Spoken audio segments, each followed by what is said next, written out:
My mother kept that old trunk locked for 37 years. It sat at the end of her massive walk-in closet, untouched, mysterious, and coated in quiet authority. When she died last month, that same trunk became the center of humiliation. My sisters were already dividing up her $16 million jewelry collection before the funeral flowers had even wilted. "Roland gets the trunk," Portia announced, wearing that familiar smirk she'd perfected over the years. Mom was very clear about that. Cordelia giggled, flicking her hair. "Fitting, don't you think? The teacher gets a box. Maybe there's chalk inside." They laughed as they loaded up their cars with jewelry boxes, while I stood there, silent, pretending it didn't hurt. But when I finally broke that trunk open, I discovered something that made their fortune look meaningless. Inside was a stack of old letters, all addressed to me, all unopened. And the first line of the top letter stopped my breath. "Dear Roland, if you're reading this, Beatrice is gone, and it's finally time you learned the truth. Before I tell you my complete story, subscribe and comment where you're watching from. I'd love to know how far this story travels. My name is Roland Vance. Or, at least, that's what I believed for 42 years. I'm a music teacher at Jefferson Middle School in Connecticut, the kind of teacher kids remember because I care more about rhythm than report cards. Parents thank me for being patient with their tone-deaf children, and honestly, I love it. But to my mother, it was a failure. See, growing up in the Vance family was like living in a Broadway show where everyone else knew their parts, and I'd been cast by mistake. My mother, Beatrice Vance, was the queen of her own empire, a woman who built her jewelry company from a single boutique into a multi-million-dollar brand. She was elegance personified, charming investors and charming headlines, her diamonds catching light, and lies, in equal measure. My sisters, Portia and Cordelia, were her perfect reflections. Portia, 3 years older, was a Harvard-educated attorney who could turn courtroom silence into submission. Cordelia, 4 years younger, was the creative visionary. Her designs were splashed across Vogue and Harper's Bazaar. And then there was me, the middle school band teacher. The one who found beauty in simple songs, who'd rather spend Saturdays at music recitals than charity dinners. The one who never fit the Vance mold. To Mother, I was the family's only flaw. My father, Gerald Vance, died when I was 15. Heart attack at his desk, calculator still in hand, the man never stopped working, even for a heartbeat. He was quiet, kind, and small in a house ruled by Beatrice's towering will. After he passed, my uncle Chester Millbrook became the new authority figure, loud, confident, always dressed like a man whose handshake could buy a city. And then, there was the trunk. It had always been there, a heavy old leather thing with brass corners turned green from age. To a kid, it looked like the kind of chest pirates buried gold in. When I was 8, I asked about it. "Mom, what's inside?" She didn't even turn fully around. "That's not for you to worry about, Roland," she said in her cool, cutting voice. "Some things are better left locked away." I didn't understand what that meant. At 13, curiosity won. I waited until the house was empty, everyone gone to one of Portia's debate tournaments, and crept into her closet. I'd found a bobby pin and started fiddling with the lock. She caught me. No yelling. No slapping. Just silence. For 30 straight days, my mother didn't say a single word to me. Not at breakfast. Not at dinner. Not even a glance. It was worse than any punishment. That's when I learned silence could be sharper than knives. Years passed. I stopped asking questions. The trunk stayed locked, gathering dust like some relic from a story she never wanted told. And then she got sick. Lung cancer. Ironically, she never smoked a day in her life, but life's cruel like that. Her funeral was everything she would have wanted, extravagant, polished, and painfully perfect. Politicians came. The governor gave a speech about her legacy of resilience. My sisters sat in the front row, crying tears that looked rehearsed. I sat behind them, feeling nothing but hollow space. It's strange how grief can feel so quiet, not like waves crashing, but like the tide just forgetting you exist. But I didn't know then that the real storm hadn't even begun. Because 3 days later, in Uncle Chester's oak-paneled office downtown, I would discover that my inheritance, that old trunk, was never just a final insult. It was a key. And the lock I was about to break open didn't just guard secrets. It guarded my entire identity. 3 days after the funeral, I found myself sitting in my uncle's law office, a place that smelled of polished wood, expensive cigars, and guilt. The kind of room where money spoke louder than family. Uncle Chester Millbrook sat behind his massive mahogany desk, pretending not to notice the tension hanging in the air. Beside him, Mr. Whitfield, our family lawyer for over 30 years, adjusted his gold-rimmed glasses and cleared his throat like a man about to detonate a bomb. My sisters made their entrance like movie stars. Portia, in a tailored black pantsuit that probably cost more than my car, carried herself with the confidence of someone who already knew the outcome. Cordelia, on the other hand, wore her own jewelry line, diamonds catching the light with every turn of her head. Meanwhile, I sat in a chair that squeaked every time I moved, my 8-year-old Honda Civic parked 2 blocks away because I couldn't afford the office garage fee. "Before we begin," Mr. Whitfield said, "I want you all to know that your mother's will was written and revised several times over the past decade. Every item listed reflects her most recent and final wishes." His voice quivered slightly. That should have been my first warning. He began with the smaller bequests, gifts to charity, donations to museums, and a $50,000 check for Marion, our longtime housekeeper who'd practically raised me. Each line sounded like another performance of my mother's favorite play, Beatrice Vance, the generous icon. Then, the main event. "To my eldest daughter, Portia Jane Vance," he read aloud, "I leave the flagship jewelry stores in New York, Boston, and Philadelphia, the Burmese rubies, the Cartier diamond set, and the sum of $4 million in liquid assets." Portia didn't even blink. She'd probably memorized that part years ago. "To my youngest daughter, Cordelia Marie Vance, I leave the international branches in Paris, Milan, and Tokyo, the vintage jewelry collection dating from 1890 to 1950, all design patents, and $3.5 million in liquid assets." Cordelia smiled faintly, a smile of satisfaction, not surprise. And then came the pause. Mr. Whitfield shifted uncomfortably. "To my son, Roland Gerald Vance, I leave," he hesitated, glancing at my uncle, "the contents of the trunk in my bedroom closet, which he is to open only after my passing." The silence that followed was deafening. Portia broke it with a burst of laughter that echoed off the wood-paneled walls. "Oh, come on," she said, turning to Cordelia. "The trunk? That's it? Maybe it's full of those dusty hats she used to wear to galas." Even Uncle Chester looked like he wanted to chuckle, though he forced himself not to. Cordelia, ever the diplomat, placed a hand on my shoulder and said softly, "Maybe it's sentimental, Roland. You know how Mom loved her mysteries." Her words stung more than Portia's laughter. Pity was worse than mockery. Mr. Whitfield continued reading as if nothing had happened, listing out properties like they were grocery items. "The Greenwich Mansion, to Portia. The Martha's Vineyard Beach House, to Cordelia. The Manhattan apartment, to be sold, proceeds split evenly between them." My name didn't appear again. When he finally looked up, I realized my hands were clenched so tight they hurt. I swallowed hard. "Is that everything?" "There is a letter," he said quietly. "Addressed to you." He handed me a cream-colored envelope sealed with my mother's monogram, B.V. My name, written in her perfect cursive, stared up at me like judgment. I unfolded it slowly. "Roland, the trunk contains what you deserve. No more, no less. You chose your path, and your sisters chose theirs. Perhaps what you find inside will finally teach you what it means to be a Vance. Some things are more valuable than money. Others are better left buried." That was all. No affection. No closure. Just her signature flourish, elegant, detached, final.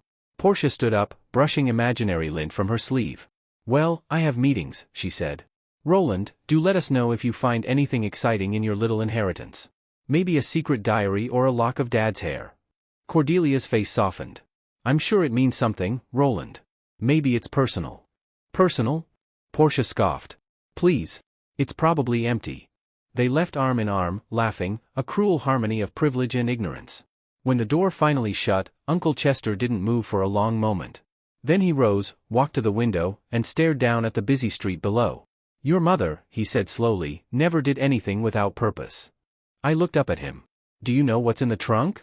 He hesitated, then turned toward me. For the first time in my life, I saw guilt flicker behind his eyes. "Go open it," he said. "Just prepare yourself, Roland." The drive back to the Greenwich Mansion felt endless. Every memory of my childhood floated through my head, cold dinners, strained smiles, the way my mother always corrected me in front of guests like I was a stain on her reputation. When I pulled up to the gate, movers were already boxing up furniture for Portia's move-in. The family crest above the front door gleamed gold in the sunset. The house no longer felt like mine, maybe it never was. I went upstairs, past the empty halls that echoed with silence, into her closet. The trunk sat in its old corner, smaller now, almost ordinary. I stared at it for a long time before going to the garage and grabbing a crowbar. 37 years, I whispered, gripping the handle. Let's see what was worth keeping from me. One hard pull, and the old lock snapped with a metallic crack that echoed through the room. Dust floated in the air like ghosts. I expected anything. Maybe family photos. Maybe old dresses. Maybe nothing at all. But what I found instead, neatly stacked, tied with faded string, was hundreds of letters, all addressed to me. And every single one had the same return address. A. and D. to Brennan, 4827, Sycamore Street, Riverside. My heart pounded. I pulled the top letter from the pile, my hands trembling. The paper was yellowed, the ink faded, but the message was clear. Dear Roland, if you're reading this, Beatrice is gone, and it's finally time you learned the truth. You were stolen from us when you were 5 years old. The words blurred as tears filled my eyes. For all these years, my mother had locked away the truth. And now, it had finally escaped. I sat on the floor of my mother's empty bedroom, surrounded by hundreds of letters that smelled faintly of paper, dust, and time. Each one was labeled neatly by year, starting when I was 5 years old. All of them were addressed to me. And every one was unopened. The handwriting was delicate but trembling, like whoever wrote them had cried over every word. I picked up the first bundle, marked ages 5 to 6, and pulled out the top letter. The envelope was yellowed, the ink slightly blurred, but the writing inside was still sharp enough to cut me open. Dear Roland, happy 5th birthday, sweet boy. We pray this finds you, though we fear it won't. Beatrice Vance has no right to keep you. You were taken from us, and we've been fighting to get you back ever since. Your real name is Roland Brennan. I'm your mother, Anita, and you have a brother named Damon who cries for you every night. We won't stop fighting for you, no matter what it costs. My throat tightened. I grabbed another letter, my pulse pounding like a drum. Roland, the judge wouldn't listen. Beatrice's lawyers called me delusional, said I'd never had a child, that I'd fabricated you. But I have proof. I have your baby blanket, your birth certificate, the hospital photos. Damon asks about you every night. He won't let me put away your toys. He says you'll come home soon. The room began to spin. Every word from those letters hit like a hammer cracking through the lies I'd believed for 42 years. If what these letters said was true, then the woman I'd called mom for my entire life, the one who'd spent decades controlling and criticizing me, had stolen me. I found legal papers mixed among the letters, photocopies of court filings, petitions, custody requests that had all been dismissed. Each stamp denied. There were photographs too. Grainy, taken from a distance, of me as a child, at a school concert, standing beside classmates, a smile that wasn't quite happy. Someone had taken these from afar. Watching. Waiting. Each one had the same handwriting on the back. My boy. There were DNA test results too, lab forms with percentages and names I didn't recognize. Sample A, Roland Vance, collected from public event. Sample B, Anita Brennan, mother. Result, 99.9% match. I pressed the paper to my chest, my body trembling. The letters told a story that felt impossible, a horror too personal to belong to anyone else. A letter from when I was 10 broke me open completely. Roland, the private investigator found you. We saw you at your school concert. You played the piano so beautifully that I sobbed through the entire performance. We sat in the back row, as close as the restraining order allows. 500 feet. That's how close I can get to my own son. You looked right at us once. I wanted to scream that I'm your mother, that the boy beside me is your brother. But I couldn't. The police were watching. Beatrice made sure of that. My hands were shaking so badly I could barely hold the letter. I could almost picture it, two strangers crying in the back row of some middle school auditorium while I played my heart out, not knowing I was playing for them. And Beatrice, she'd been sitting right there beside me that night, smiling proudly for the crowd. I thought she was proud of me. Now I knew she was smiling because she'd won. The letters continued, year after year. Court orders. Police reports. One letter contained a photocopy of an adoption certificate, my adoption certificate, forged under Beatrice's name. Another letter contained what looked like legal documents from the 1980s, all signed, all notarized, all lies. Then came the one that explained everything. The truth is simple and cruel, Roland. Beatrice couldn't have children. She hid that from everyone, even Gerald. When she discovered I was pregnant with his son, she pretended to want peace. She invited us on a family trip to Lake Tahoe. At dinner, she drugged me. The next thing I remember, I woke up in a hospital bed 3 days later, my son gone, my reputation destroyed. She'd already filed papers, called me mentally unstable, and convinced the court I was obsessed with her child. She had money. I had only truth, and truth without money is just noise. My hands dropped to my lap. I couldn't breathe. The silence in that room felt too heavy to survive. Beatrice Vance, the woman the world saw as a hero, had built her empire on theft. Not just stolen jewels, but a stolen child. Me. At the bottom of the trunk, beneath the bundles of letters, I found one sealed envelope that was newer than the rest. Postmarked just a month ago. The handwriting was weaker, trembling. Roland, if you're reading this, it means I'm gone. Pancreatic cancer, stage 4. The doctors gave me weeks, maybe days. I prayed for years that Beatrice would go first, so you could finally know. Her brother, Chester, called us. His conscience finally broke. He said you'd get the trunk after her death. If you found this, it means the truth is finally yours. Your brother Damon never married, he couldn't bear to build a family when ours was never whole. We still live at the same address, the little white house with the oak tree and the swing in the front yard. Please, if there's even a small part of you that wonders about us, come home. Just once. Let me see my son as a free man, not through a stranger's camera lens. I sat there in that room for what felt like hours. The trunk that had once symbolized everything I hated about my mother had become the thing that finally revealed who I truly was. My mind was racing, but my heart was clear. If the woman who raised me had stolen my life, then the woman who wrote these letters had given me love I never knew existed. I gathered the newest letter, the address written across the front, 4827, Sycamore Street, Riverside, and slid it into my pocket. Then I grabbed my car keys. 3 hours separated me from that address. 3 hours between the life I'd known and the truth I'd spent decades missing. I locked the mansion behind me one final time and walked away from the house that was never truly mine. The drive to Riverside felt endless. 3 hours of silence, headlights slicing through the darkness, my hands gripping the wheel until my knuckles turned white. Every mile brought me closer to an address I'd seen written on hundreds of envelopes. 4827, Sycamore Street. It was more than an address now, it was a heartbeat. When I finally pulled into the quiet neighborhood, dawn was just beginning to bleed over the rooftops. The air smelled of wet grass and early morning calm. And then I saw it, the small 2-story house with blue shutters and a garden filled with wild roses. A wooden swing hung from the oak tree in the front yard, swaying gently in the breeze. It looked nothing like the mansion I'd grown up in. But it felt like home, even before I'd knocked. I stood on the porch for a long moment, trying to steady my breathing. My heart was pounding so loud I could hear it echo in my ears. When I finally rang the doorbell, I heard footsteps, slow, hesitant, then the sound of a lock turning. The door opened. And standing there was a man who looked like he could have been my reflection, just older, broader, built by a different kind of life. He froze when he saw me. Then his face crumbled. "Roland," he whispered, voice breaking. I found the letters," I said. My voice didn't even sound like mine. He stepped forward, eyes filling with tears, and before I could react, he pulled me into a hug. A tight, trembling, unrestrained embrace, the kind I hadn't felt since I was a kid. He smelled of sawdust and coffee, and I realized he'd probably just gotten home from work. He was crying. Openly. Unashamedly. "Oh my God," he whispered. "You're here. You're really here." For the first time in decades, I felt what family was supposed to feel like. Inside, the house was warm and lived in, family photos lining the walls, handmade quilts draped over couches. And then I saw them. Dozens of photographs. All of me. Me as a kid in a school uniform. Me at graduation. Me at a piano recital. Me teaching at Jefferson Middle School. Each photo taken from afar, blurry, distant, but unmistakably me. "We never missed a moment," he said softly, following my eyes. "Mom hired private investigators until the money ran out. After that, I learned photography just so I could keep watching you, even from a distance." My throat tightened. You've been following me my whole life?" He nodded, wiping his eyes.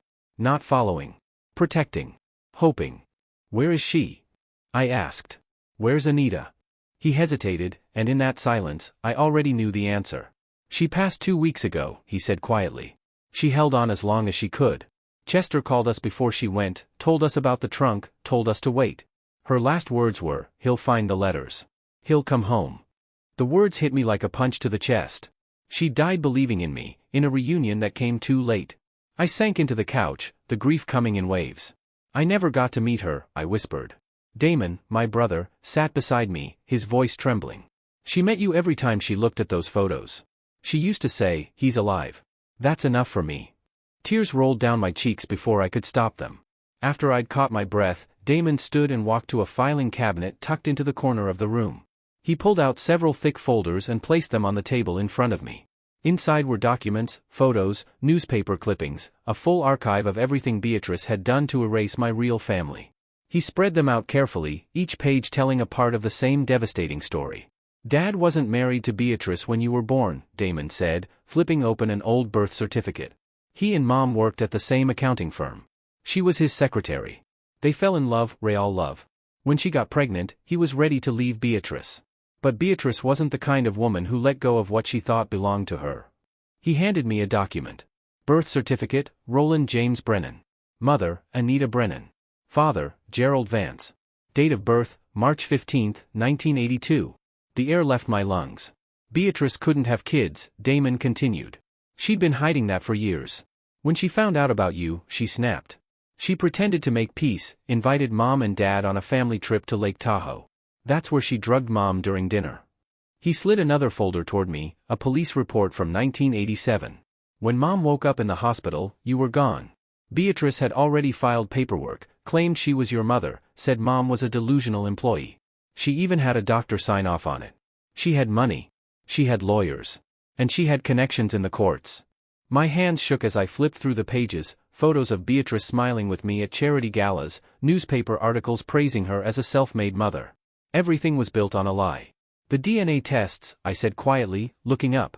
I found some in the trunk. He nodded. We did 5 of them. Every time, her lawyers discredited them, said they were tampered with, said Mom was insane. Truth without money, Roland, is just noise. He said it the same way it was written in the letter. Word for word. Then he showed me photographs, ones I'd never seen before. Me as a toddler in Anita's arms, both of us smiling, sunlight catching our faces. Me as a baby, wrapped in a yellow blanket covered with tiny elephants. I felt something twist inside me, recognition without memory. Like remembering a dream you never knew you had. The jewelry empire, Damon said, his voice low. It was all started with Dad's family money. Money that should have gone to Mom, and to you. Portia and Cordelia aren't even Dad's biological daughters. Beatrice had affairs throughout their marriage. He stayed because he thought he was protecting you. My chest tightened as I processed it. Everything I thought I knew about my family, my entire identity, had been fabricated. How did Chester know? I asked finally. Damon sighed. He helped her in the beginning. He testified in court, vouched for her story, said you were her son. But guilt eats at people. About 10 years ago, he started sending us money anonymously. Not enough to change our lives, just enough to say, I'm sorry. He looked toward the window, eyes misting. When Beatrice got sick, he finally broke. He called us. Said it was time. I picked up one of the baby photos again, Anita holding me in her arms, her smile warm, real, alive. She died thinking I didn't know. That I never would. And now, I did. But the truth didn't feel like freedom. It felt like a wound, deep, raw, but necessary. The next morning, there was a knock at the door. When Damon opened it, Uncle Chester stood on the porch. He looked older, fragile, even, the commanding man I'd known all my life replaced by someone haunted. I know you both hate me, he said quietly, his voice trembling. And I deserve that. But I came here to tell the truth. He stepped inside slowly, hands shaking as he removed a thick envelope from his coat. I helped her do it, he said. I thought I was protecting Gerald, the family name. I testified in court that you were Beatrice's son. I watched you grow up in a house of lies. Anita called me before she died. She didn't beg for herself, she begged for you. Said she could finally die in peace if I told you everything. He handed me the envelope. Inside were signed affidavits, recorded confessions, and even audio tapes of Beatrice admitting the truth while she was medicated near the end. It's all here, he said softly. Everything you'll need to clear your name. To get back what's yours. I looked at him, this man who'd been part of my betrayal, and for the first time, I saw something genuine in his eyes. Regret. He turned to leave, but Damon stopped him. Why now, Chester? Because guilt is louder than fear, he said simply, before stepping out into the morning light. I stood there in silence, holding the envelope that could change everything, not just for me, but for the truth itself. My real mother had fought for me until her dying breath. Now it was my turn to fight for her. The next few weeks moved like a blur, equal parts chaos and clarity. Uncle Chester's documents, the recordings, and the DNA tests became the backbone of a story that the press devoured like wildfire. Within days, every major outlet in the country carried the headline. Jewelry heiress built empire on stolen child. The name Beatrice Vance, once printed in gold on gala invitations, now appeared in black ink under words like fraud, kidnapping, and betrayal. At first, Portia and Cordelia fought back, hiring the most expensive lawyers they could find. They argued the evidence was fake, that I was delusional, that Chester had been manipulated. But once his testimony went public, once the recordings of Beatrice's hospital confessions were released, their entire case fell apart. The DNA results confirmed it. The adoption papers were proven forged. Even Beatrice's deathbed statements, recorded by Chester, left no doubt. And just like that, the empire she'd built on lies crumbled. Within 6 months, every Vance jewelry store was closed. Assets liquidated. Accounts frozen. The court ruled in my favor, not just as Gerald's only biological heir, but as the victim of a crime that had spanned 37 years. They called it compensation. $16 million. But it didn't feel like justice, just numbers trying to measure the weight of a stolen childhood. I gave each of my sisters $1 million anyway. They weren't the architects of Beatrice's cruelty, just products of it. Portia took the money and left for London. Cordelia stayed. And for the first time, we began to speak to each other like siblings, not strangers orbiting the same shadow. A week later, Damon handed me a small wooden box. "She wanted you to have this," he said softly. Inside were birthday cards she'd bought but never sent, tape recordings labeled with years, and that same baby blanket with tiny elephants, frayed, faded, but intact. He pressed play on one of the old cassettes. Her voice filled the room, warm, soft, trembling with love. "Roland, today you turned 6. You loved your blue sneakers and your toy piano. I wish I could see your face when you play music. I know you're meant for beautiful things, my sweet boy. Never let the world make you small." The sound broke something in me, and built something else. I cried. Damon cried. And for the first time in my life, those tears didn't come from shame. They came from belonging. We decided to rebuild the house on Sycamore Street together. Every wall we painted, every nail we drove, every rose bush we replanted in Mom's garden, it felt like rewriting history with our own hands. Damon, an architect, started designing homes for other families, making sure every one of them had something ours once lost, a swing in the front yard. I stayed in Riverside. I took a teaching job at Riverside Elementary, starting a music foundation for underprivileged kids, giving them instruments, lessons, and a stage to find their voices. I named it the Anita Brennan Music Foundation. Every concert, I tell the audience, it's named after my mother, a woman who never stopped fighting for what she loved. And every time I say it, the words settle deeper in my chest. 6 months after the truth came out, I visited 2 graves. On the left, Beatrice Vance, her marble monument towering, polished, cold. On the right, Anita Brennan, her headstone simple and quiet, engraved with the words, "Beloved mother, never stopped fighting. Finally won." I placed a bouquet of roses, the same kind she grew in her garden, and whispered, "I'm home, Mom." The wind carried the scent of roses through the air, soft and sweet, as if the earth itself was exhaling. Some prisons have walls and locks. Others are made of lies we've been told so often we start believing them. For 37 years, I lived as Roland Vance, the disappointment, the son who could never measure up. But the truth revealed who I really was, Roland Brennan, the stolen child who was loved beyond measure. The trunk that was supposed to humiliate me became my salvation. The woman who thought she was leaving me worthless scraps had unknowingly given me the only treasure that mattered, the truth. Because the greatest inheritance isn't money. It's identity. It's love that endures lies, time, and distance. My mother's love didn't die in that hospital bed. It lived in every letter she wrote, every tear she shed, and every moment she refused to give up hope. Now, every morning I wake up in the house where I was meant to grow up, sunlight falling through the same window where she once stood, praying I'd return. Sometimes, I catch myself humming a tune while making coffee, a melody I don't remember learning, yet feels older than my bones. Maybe it's one she used to sing to me when I was too small to remember. I've stopped trying to forget the past. Now, I honor it. Because I wasn't a disappointment. I was never a failure. I was never unwanted. I was just lost. And now, I'm found. If this story reminded you that strength is born in the wreckage, subscribe, share it, and comment where you're watching from.